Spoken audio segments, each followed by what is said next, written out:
জাহিদ হাসান আপনি লিখেছেন, আমাদের আশেপাশে বা আমাদের প্রতিবেশীদের মধ্যে কেউ যদি জেনায় লিপ্ত হয়, জেনার পাপের ভাগীদার কি আমরা হব, আর আমাদের করণীয় কি?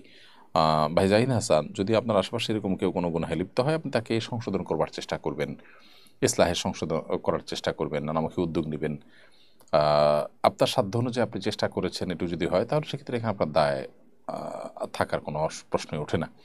আর যদি আপনারা সেটাকে কোনো রকম বাধা সৃষ্টি না করেন, সেখানে কোনো প্রকার সেটার প্রতিকার না করেন, সেটা বন্ধ করার কোনো উদ্যোগ না নেন, তাহলে সেক্ষেত্রে আপনারা এর জন্য অবশ্যই দায়ী হতে পারেন। শিউলি আক্তার লিখেছেন, প্রথম স্বামী তালাক দেওয়ার পরে অন্যত্র বিয়ে হয়েছে, এখন আবার প্রথম স্বামীর কাছে ফেরার উপায় কি? প্রথম স্বামীর সাথে আপনার যে বিচ্ছেদ হয়েছে, এই বিচ্ছেদটা যদি শরিয়া দৃষ্টিকোণ থেকে সঠিক এবং যথাযথভাবে বিচ্ছেদ হয়ে থাকে, কারণ আপনি এখানে লিখেছেন প্রথম স্বামী তালাক দেওয়ার পর, প্রথম স্বামী আপনাকে তালাক দিয়েছে, শরিয়া দৃষ্টিকোণ থেকে বিচ্ছেদ হয়েছে, এরপর নতুন বিয়ে যদি হয়, তাহলে এখন আবার পূর্বের স্বামী অর্থাৎ প্রথম স্বামীর কাছে ফিরে আসতে শুধু নতুন করে বিবাহ সম্পাদন করতে হবে, ব্যাস। দুজন সাক্ষীর উপস্থিতিতে বিবাহ সম্পাদন করে আবার আপনারা চাইলে সংসার করতে পারবেন।